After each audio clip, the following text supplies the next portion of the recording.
Olá, amigo do canal, sejam bem-vindos a mais um dia de estudos do nosso livro Transição Planetária.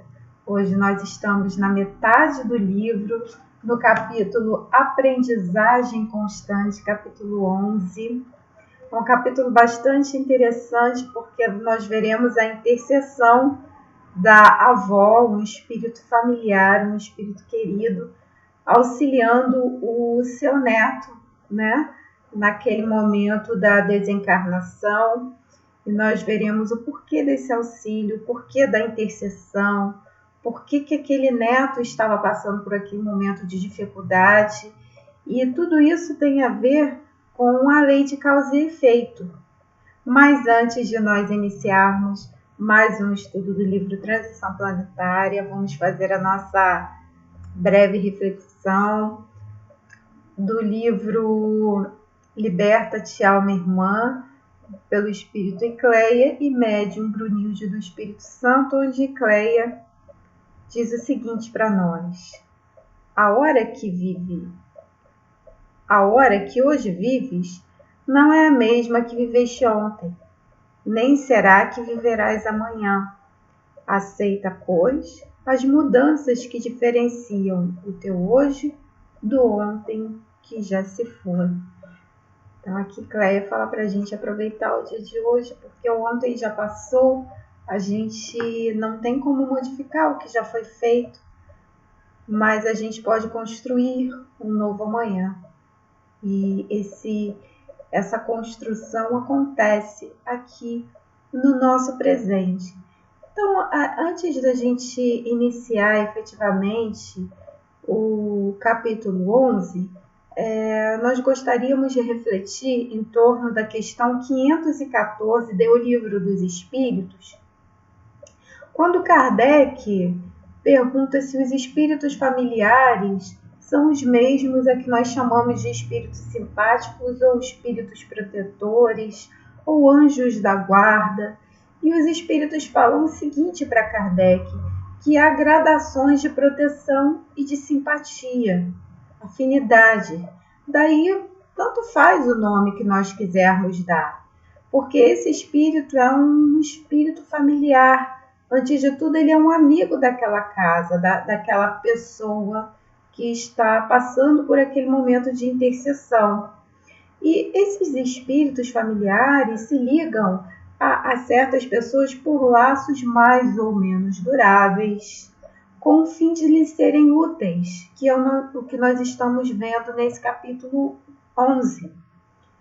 A avó que está intercedendo pelo neto para ser útil a ele, dentro dos limites dela. Ela fez a intercessão para o Charles, que é o mentor daquela equipe socorrista, para auxiliar o seu neto. Então, nós vemos que existe até uma restrição desses espíritos familiares, eles têm um limite, né? Então, eles intercedem a espíritos de uma hierarquia moral mais elevada que a deles. E os espíritos ainda disseram para Kardec que esses espíritos familiares, eles são bons, porém, muitas vezes pouco adiantados, isso na questão moral. E alguns são até levianos. É o que nós veremos também dos espíritos que estavam atacando o neto dessa senhora que passou por essa intercessão. Ocupam-se de bom grado com as particularidades da vida íntima e só atuam por ordem ou com permissão dos espíritos protetores. E os espíritos ainda disseram para Kardec que esses espíritos, os espíritos simpáticos, são os que se sentem atraídos para o nosso lar por afeições particulares e ainda por uma certa semelhança de gostos ou sentimentos conosco aqui na Terra, tanto para o bem quanto para o mal. Daí a questão de nós estarmos sempre vigiando os nossos pensamentos, né? Então, meus amigos, hoje nós teremos esse capítulo que fala sobre essa relação dos espíritos familiares. O título do capítulo 11 é Aprendizagem Constante. Novamente, nós aqui encarnados, nós estamos em constante aprendizado. Todos os dias nós temos a oportunidade de aprendermos alguma coisa diferente. E quando nós partimos para o plano espiritual e em algum momento nós também seremos úteis aos espíritos, nós continuaremos o nosso processo de aprendizagem. Tudo vai depender da nossa vontade, da nossa intenção e do nosso esforço contínuo, como Manuel Filomeno de Miranda, Ivon Costa e todos aqueles espíritos que estavam naquela excursão socorrista com o Dr. White estavam em processo de aprendizagem, estavam em processo de evolução. Então, Filomeno fala para nós aqui que ele se encontrava em observação naquele local da catástrofe, da tsunami, e de repente veio uma senhora desencarnada, aparentando ser europeia, pedindo ajuda ao Dr. Charles. E ela sintetizou a rogativa informando que o seu neto, um jovem de 25 anos, visitava aquela região com frequência. E o que aconteceu é um drama, meus amigos, que nós vemos, isso foi real que aconteceu e nós vemos na nossa sociedade que isso acontece o tempo todo. Ele se desvirtuou do caminho do bem e ele sempre visitava a Indonésia com um grupo de amigos para o turismo sexual.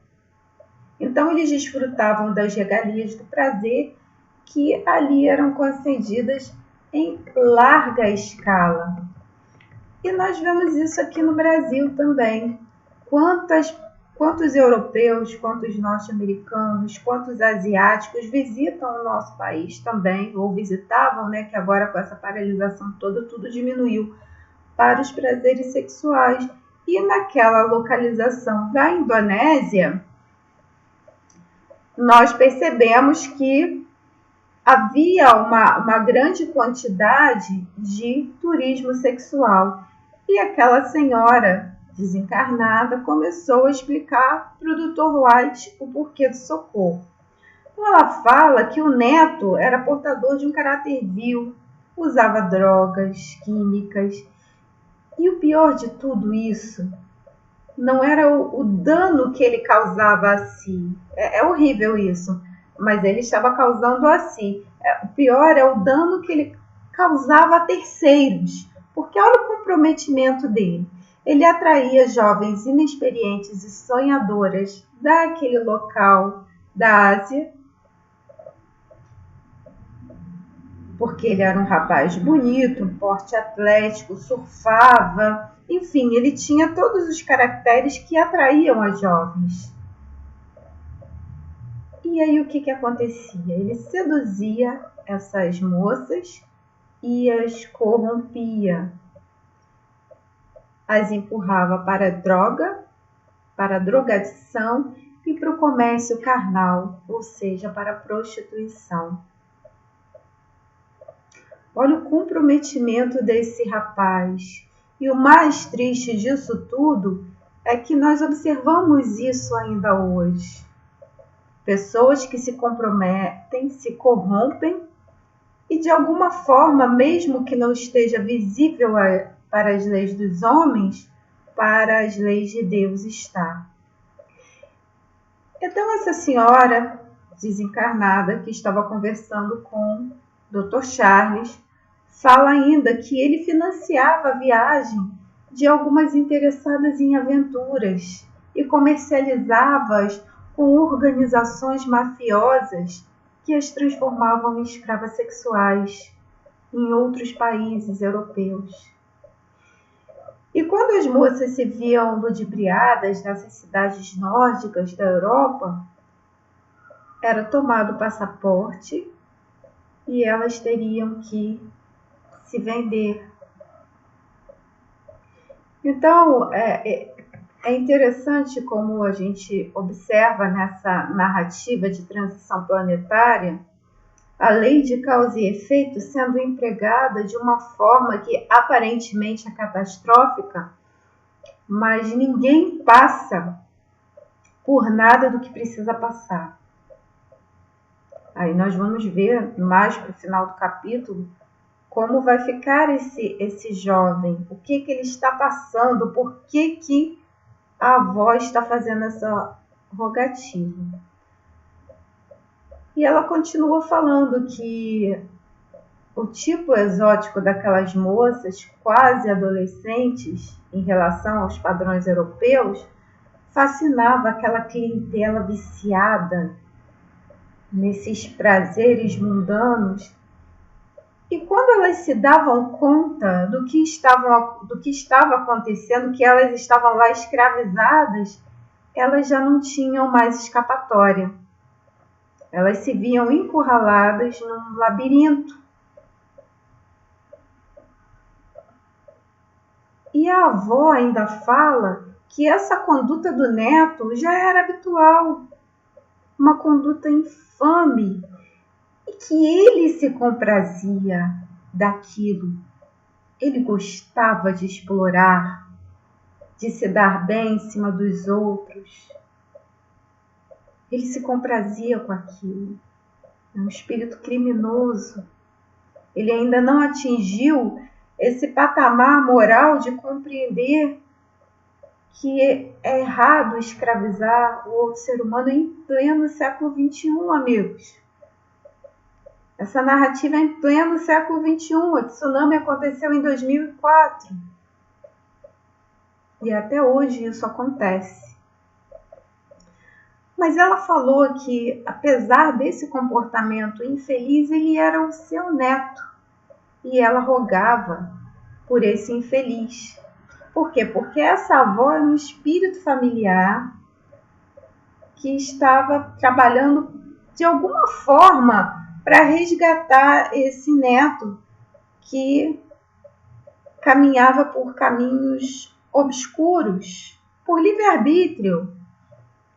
Mas a misericórdia divina é tão poderosa que permite que aqueles que amam e que estão no plano espiritual ainda laborem por aqueles que estão no erro aqui na carne.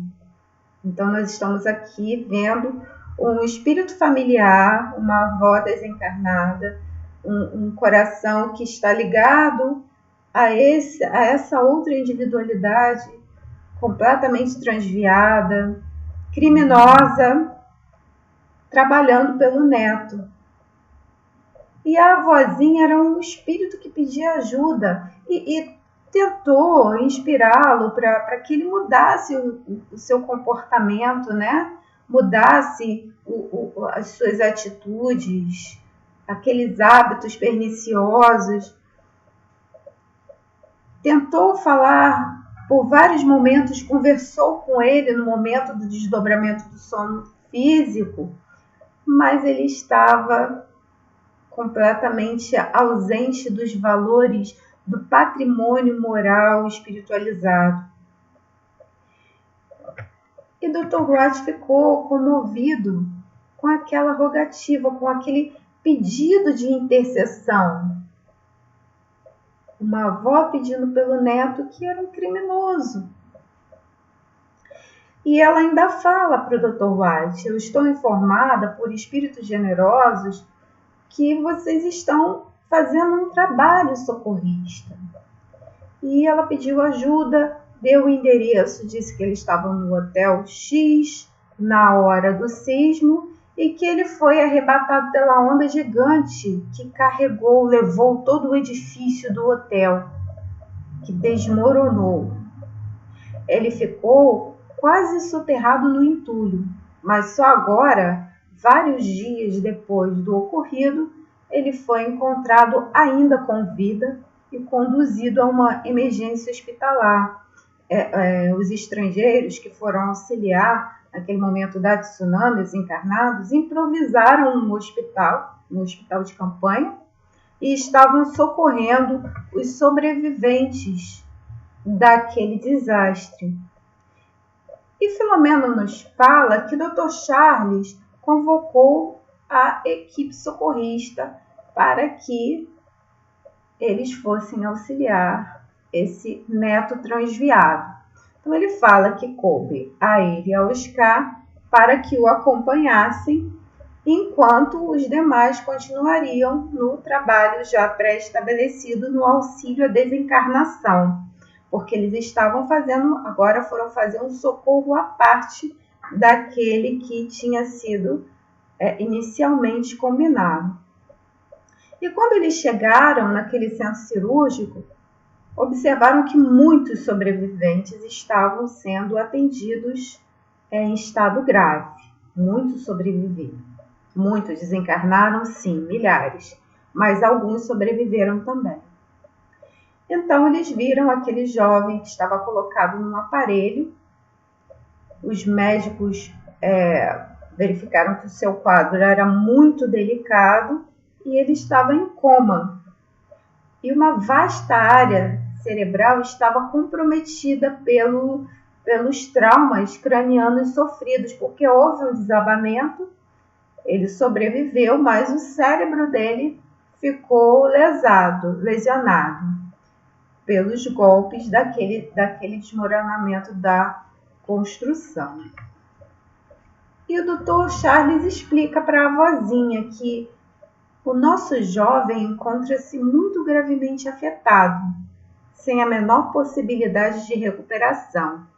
Então, o Dr. Charles fala que ele não teria mais uma vida normal, como nós entendemos. Ele teria limitações, não teria possibilidade de recuperação. Porque os largos dias em que ele esteve sem assistência comprometeram seus órgãos e a bomba cardíaca destrambelhou-se sob o esforço exaustivo, ou seja, houve uma desorganização física. Ele teve paradas cardíacas que comprometeram o seu cérebro, as funções cerebrais. Então, ele ficaria em estado vegetativo. E ele continuou ainda, Dr. Charles dizendo para a vozinha: prestem atenção, porque isso é para nós prestarmos atenção no que nós estamos fazendo da nossa oportunidade reencarnatória. Dr. Charles fala que o mais grave é a sua condição espiritual. Vimos o espírito ainda preso ao corpo, debatendo-se nas mãos de dois adversários cruéis, que o siliciavam com vergastadas, ao mesmo tempo em que o ódio que exteriorizavam era absorvido pelo organismo da vítima, especialmente por intermédio do chakra cerebral, solar e cardíaco, afetando-lhe o debilitado coração.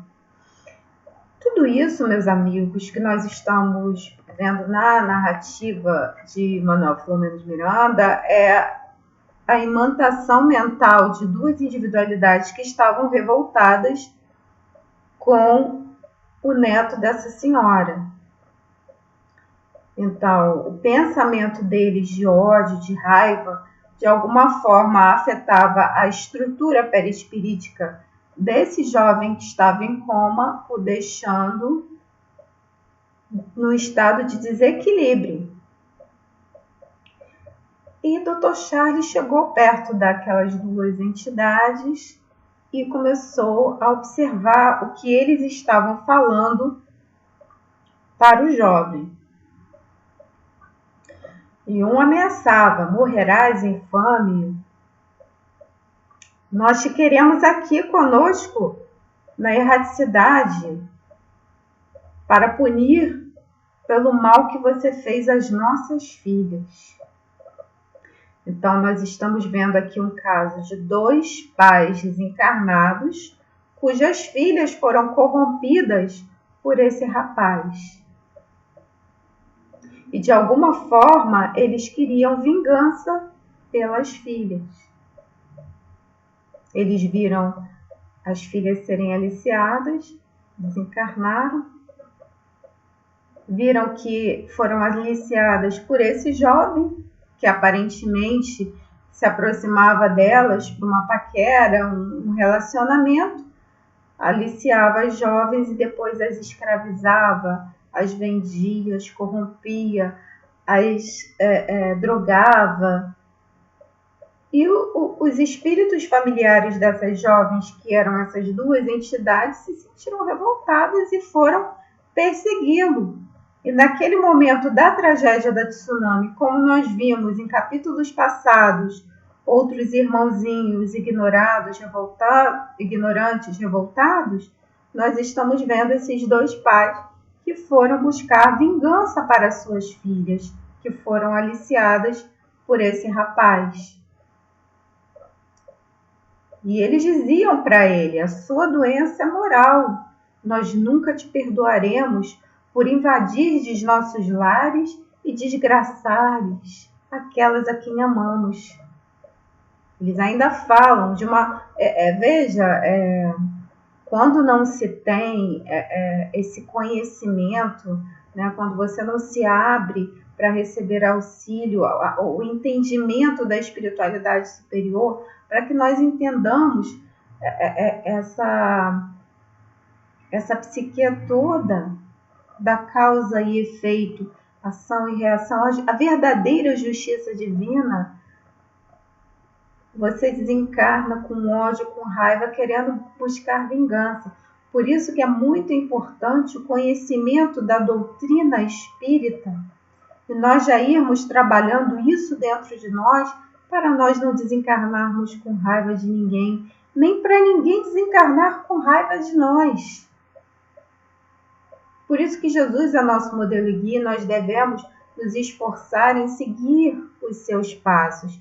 É fácil seguir Jesus? Não, não é fácil, porque nós ainda somos imperfeitos, mas já não praticamos mais atos criminosos. O que esse rapaz fez eram atos criminosos. Quantas moças ele não corrompeu, não enganou? E nesse momento ele está sofrendo as consequências das ações que ele cometeu nessa vida. A gente não está falando nem de erros pretéritos de outras encarnações. Nós estamos falando de erros cometidos nessa encarnação pela imprevidência, pela ganância, pelo simples ato de se comprazer com o crime.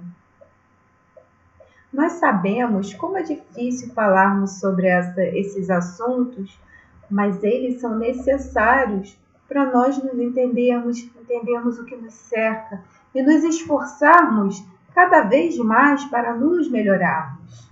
Esse é o objetivo. Nós estamos vendo aqui dois pais cheios de raiva que estão querendo vingança. Então, são 3 enfermos, na verdade, né? Esse trabalho não é só pelo neto, mas sim também de esclarecimento para esses pais desencarnados.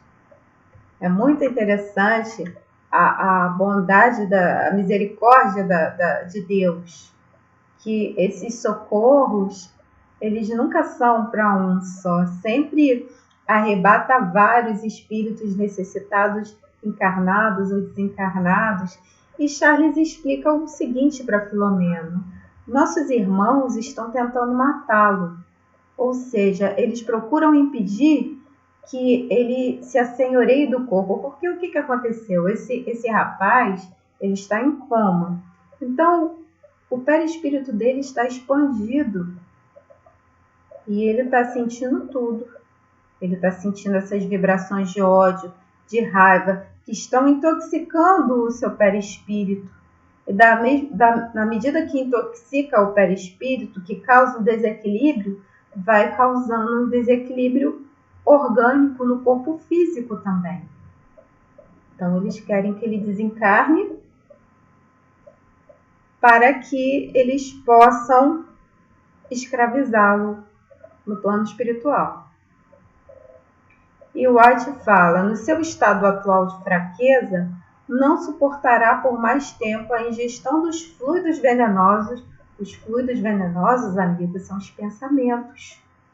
Os pensamentos emitidos por esses dois pais que buscam vingança. Eliminados pelos adversários e que vêm absorvendo, piorando o estado ao somar-se aos demais fatores de desequilíbrio.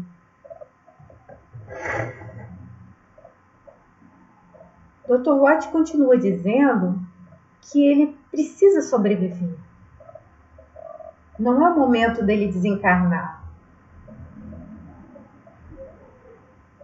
Ele ainda não explicou por que ele precisa sobreviver. Nós veremos mais à frente. Sem que recupere a lucidez, terá uma longa existência vegetativa de reparação. Então, todo o mal que ele fez para essas tantas moças que ele aliciou, viciou nos tóxicos, viciou na prostituição, as escravizou, ele vai reparar isso no corpo vegetativo, que será para ele um cárcere. Essa é a justiça divina. Mas de alguma forma ele vai aprender alguma coisa com isso tudo, porque existe a misericórdia.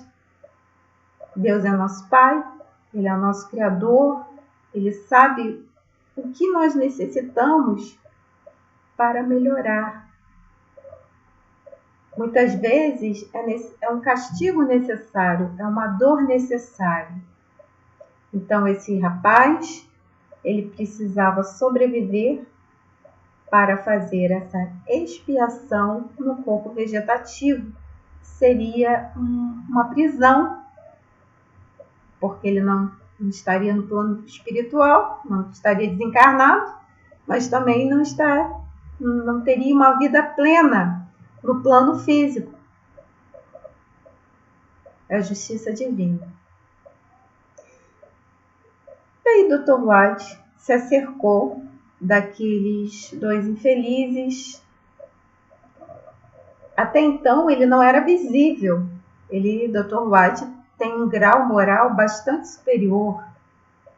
É um espírito de uma hierarquia moral bastante superior. Nós já falamos sobre isso. Ele já demonstrou isso. E o que aconteceu? Ele adensou o seu perispírito. Nosso perispírito tem várias propriedades e os espíritos sabem manipular essas propriedades perispiríticas. Então ele adensou o seu perispírito para se tornar visível para aqueles dois irmãozinhos e conversar com eles, porque eles também estavam necessitando de esclarecimento. Porque eles tinham sofrido a dor das filhas que tinham sido abusadas por esse rapaz. Então ele fala para aqueles dois irmãozinhos que ele reconhecia a justeza daquelas argumentações, sempre com uma voz paciente, amorosa. Vejam como são os seguidores de Jesus, aqueles que realmente se esforçam em exemplificar o amor que Deus nos pede, amar-vos uns aos outros. E ele fala que a justiça só compete a Deus, que conhece, só Deus que conhece com profundidade cada um de nós, que nós jamais saberíamos como corrigir alguém. E quando nós estamos dominados pelo ódio e desejosos de vingança, nada dá certo. E ele ainda fala que nosso jovem é leviano, vem cometendo crimes hediondos, sem dúvida, ele é um criminoso. Arrebatá-lo pela morte não será igualmente um crime perverso e sem justificativa, ou seja, não é o olho por olho, dente por dente, isso resolve alguma coisa? Não resolve. Então esse foi o trabalho de esclarecimento que o Dr. Watt estava tentando fazer com esses irmãos que estavam muito endurecidos ainda. Muito endurecidos. E impregnados por aquelas sensações materiais de raiva, de ódio, eles responderam para o Dr. White que nós conhecemos as nossas leis. Eles ainda pensam com as leis dos homens, né? E por elas, pelo Alcorão, assim como o Sharia, sabemos como conduzir as chibatadas correspondentes ao crime. Aí eles enumeram os crimes, agradeceram a interferência cristã do doutor, mas eles queriam fazer lá o olho por olho, dente por dente. E o Dr. White falou o seguinte: a mesma atitude solidária estabelece-se além das formas físicas sobre a égide do amor. Desde que estais insensíveis à compaixão, apelamos para a misericórdia de que todos necessitamos diante de Deus. Todos nós necessitamos da misericórdia divina. Porque todos nós, em algum momento da nossa trajetória evolutiva, já erramos muito feio.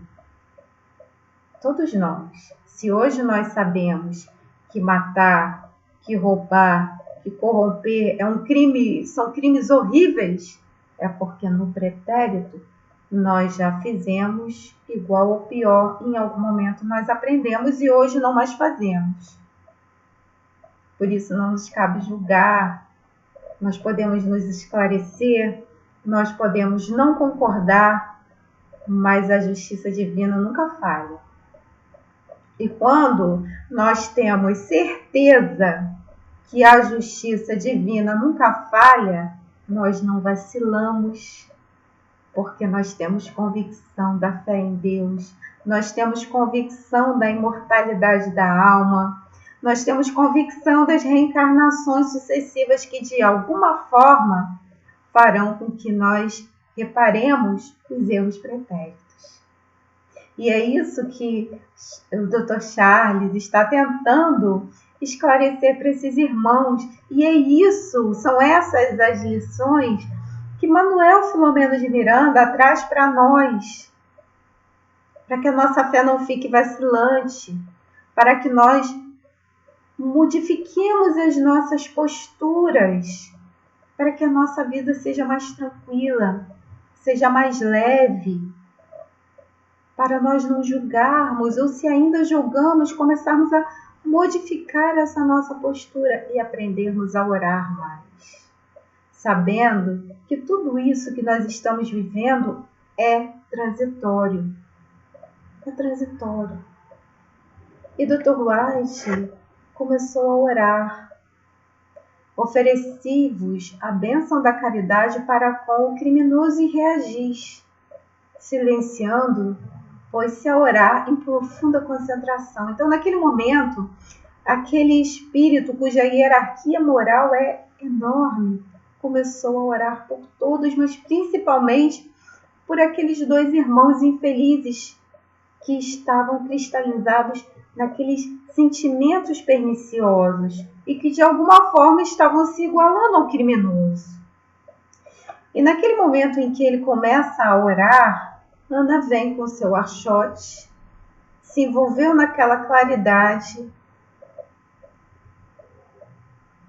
A claridade aumentou e ela abraçou com muita bondade aqueles irmãos e foram desligados, foram afastados daquele neto da senhora. E subitamente, aqueles dois infelizes que estavam lá tentando prejudicar o jovem criminoso, eles foram dominados por um torpor, encaminhados para uma enfermaria espiritual, porque eles seriam também atendidos, porque de alguma forma são enfermos. E Charles aplicou energias salutares no enfermo que estava em estado de coma. Nós vimos o perispírito dele se encaixar ao corpo e logo depois ele teve uma reação, uma convulsão. E o Dr. Charles fala: ele sobreviverá. Receberá os recursos hábeis e em breve poderá ser transferido para o lar, onde experimentará uma longa trajetória de recuperação. E aquela avó desencarnada agradeceu a intercessão do Dr. Charles e abraçou o neto querido. E Manuel Filomeno de Miranda, sedento de conhecimento, para ele tudo aquilo estava sendo de alguma forma uma novidade. Ele perguntou que, pelo que ele entendia, os adversários tramavam a desencarnação do jovem, não é verdade? E o Dr. White fala: podemos chamar essa agressão como uma tentativa de homicídio espiritual. Homicídio espiritual. Eles queriam que o jovem efetivamente desencarnasse e eles arrebatariam aquele espírito para puni-lo. E o Dr. White fala que isso ocorre com muita frequência. Muito mais do que a gente imagina.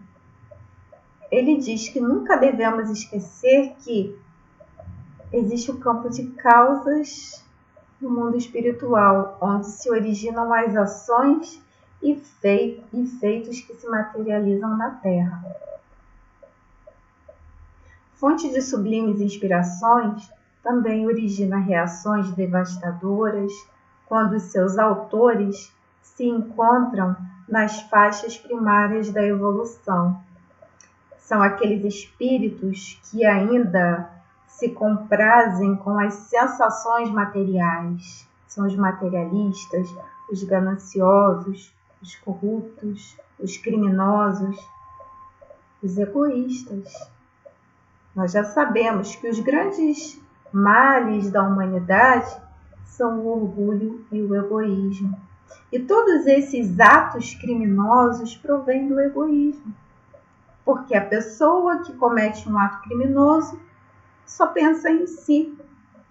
Não consegue compreender a proporção do que aquele ato vai causar para terceiros. E quando a individualidade lesa terceiros, ela está infringindo as leis de Deus.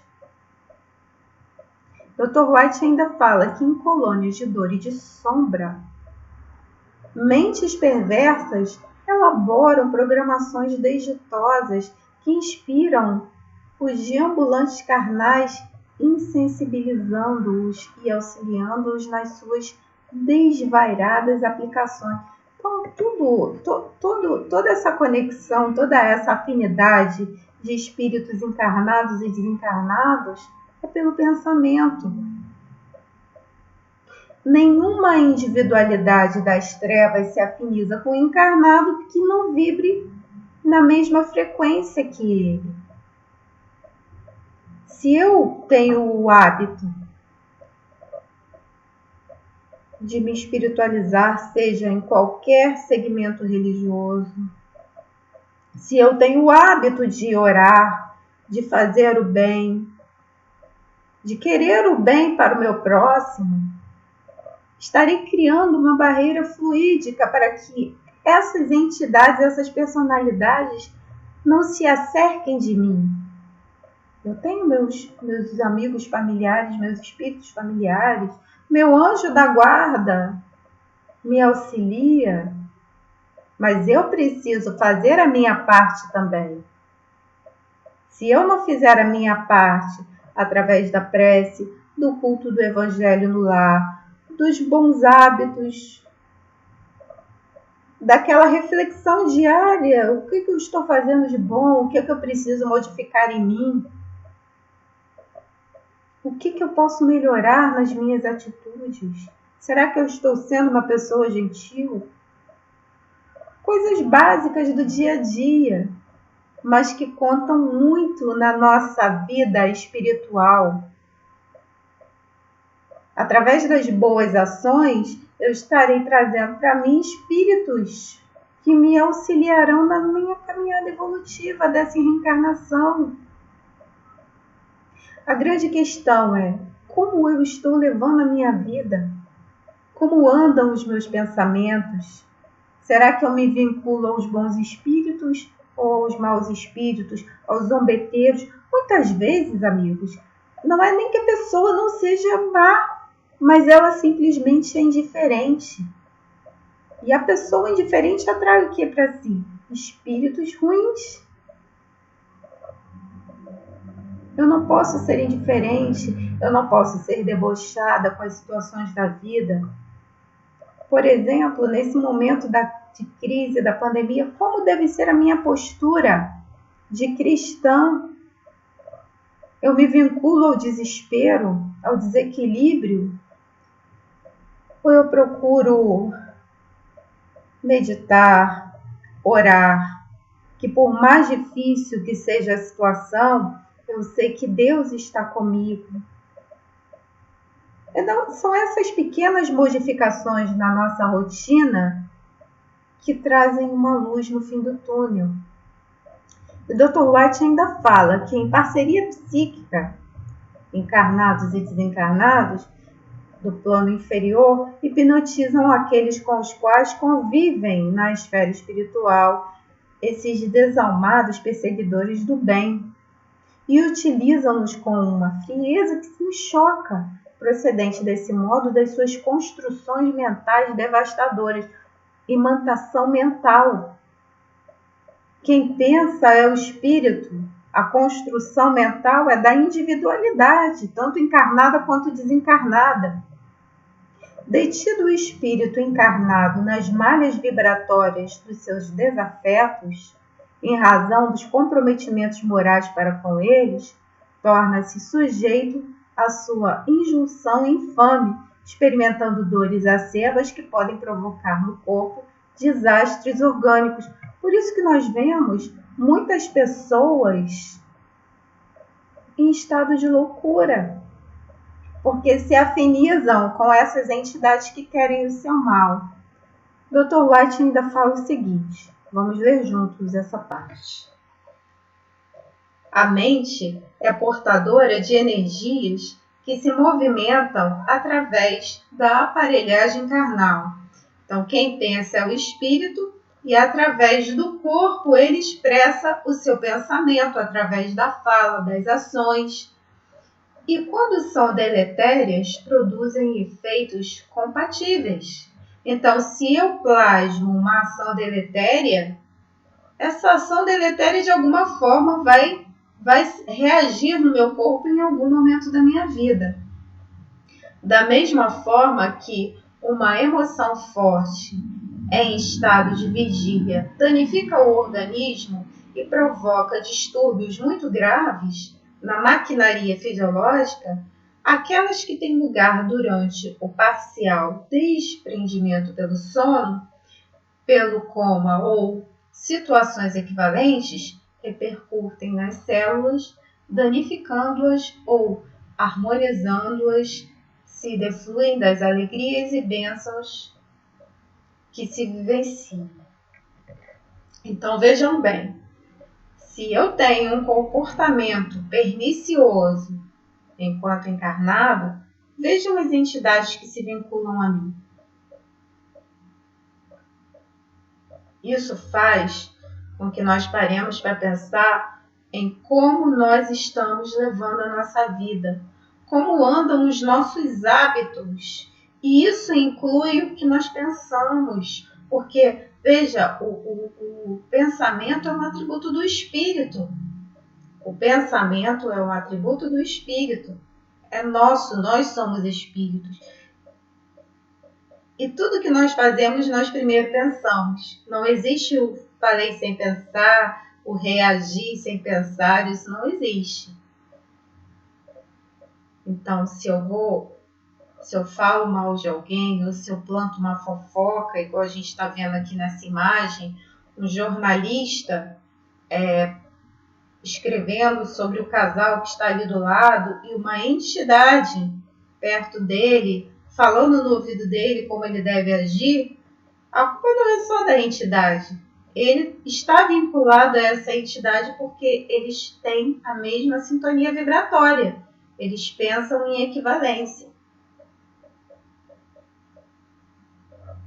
Olha, a bebida, o cigarro, o local, isso tudo faz a gente pensar como é que anda a nossa vida.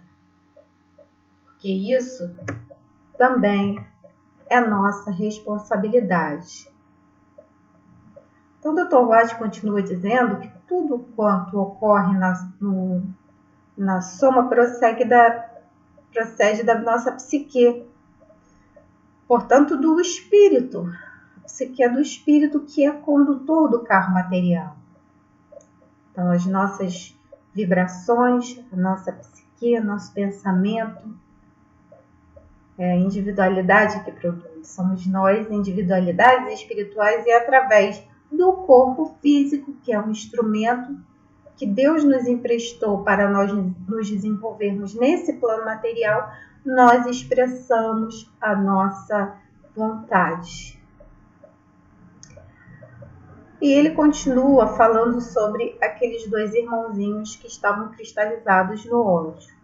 Nossos irmãos, embora vinculados à doutrina muçulmana, conhecem a realidade da vida após a morte e comportam-se qual ocorre também com incontáveis cristãos desencarnados e inumeráveis cidadãos comuns, crentes ou não da imortalidade. O que nós somos aqui na carne, quando nós despertarmos no plano espiritual, se não houver modificação, reforma íntima, mudança de hábitos, nós continuaremos agindo da mesma forma no plano espiritual. Então, se aqui encarnado eu busco ser uma pessoa virtuosa, eu erro, mas eu tenho também eu trabalho mais as minhas virtudes do que teimo nos vícios. Na desencarnação, na vida espiritual, eu continuarei por livre e espontânea vontade, esforço, perseverança, igual nós estamos vendo nosso irmão Filomeno de Miranda, trabalhando, aprendendo.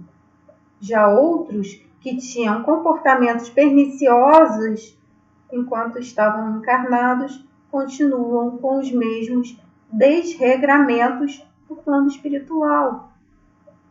Os espíritos nos trazem esses ensinamentos para nós modificarmos a nossa conduta enquanto ainda estamos aqui. É um alerta. E Dr. Charles ainda fala, não são poucos aqueles que se aperfeiçoam em comportamentos perniciosos antes da reencarnação, a fim de poderem dar-lhes expansão durante a jornada orgânica.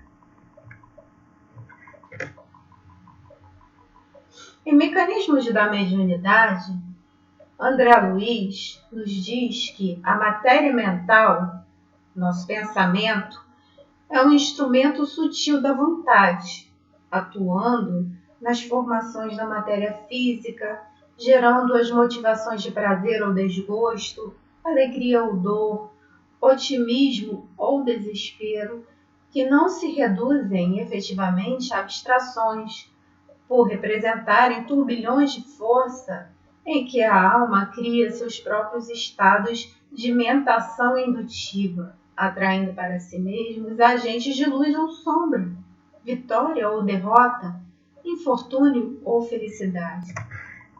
Nós somos arquitetos do nosso próprio destino. Tudo corre por conta do nosso livre-arbítrio. E a nossa responsabilidade, sim.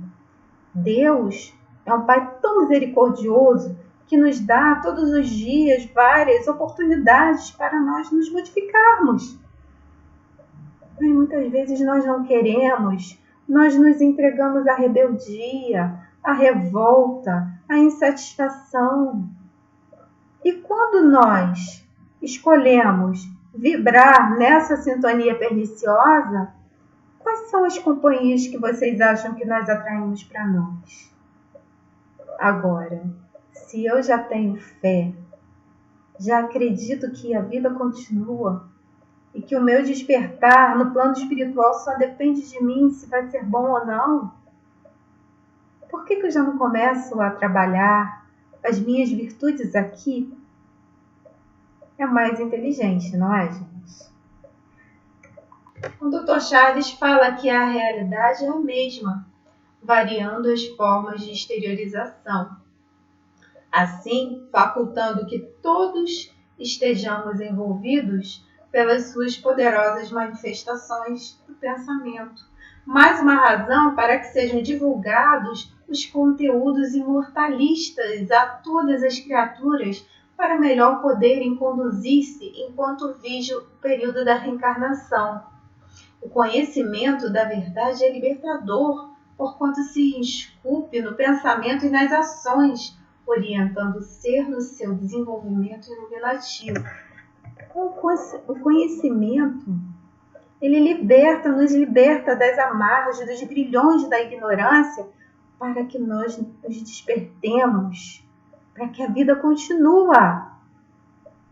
A vida continua. E a dor ou a felicidade, os sentimentos que nós vamos encontrar no outro plano, só depende de nós. Só depende de nós. Tudo está em nossas mãos. Então, Manuel Filomeno fala que nesse intervalo eles continuariam ao atendimento das individualidades que estavam desencarnando.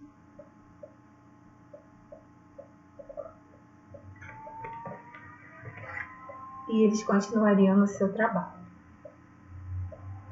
Ele fala o seguinte: chegamos à nossa área de atividades habituais e prosseguimos no atendimento aos irmãos desesperados, que a morte surpreendera sem aviso prévio,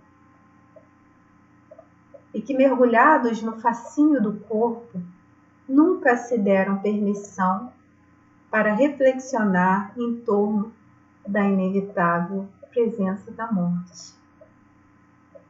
A morte faz parte da vida física, mas nós, espíritos, continuaremos a nossa trajetória num outro plano. Qual será esse plano? Depende de nós, das escolhas que nós fizermos na nossa vida, de como nós estamos utilizando o nosso livre-arbítrio. Então, amigos, tenhamos fé, coragem e perseverança nessa nossa trajetória evolutiva. Vamos estudar a doutrina espírita, vamos entender, vamos discernir e vamos vivenciar. Vamos olhar para o nosso próximo com mais indulgência, mais benevolência, perdão.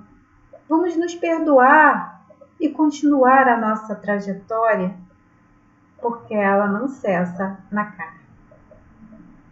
Muito obrigada. Até a próxima semana. Uma semana feliz para todos. Paz e luz. Fiquem com Deus.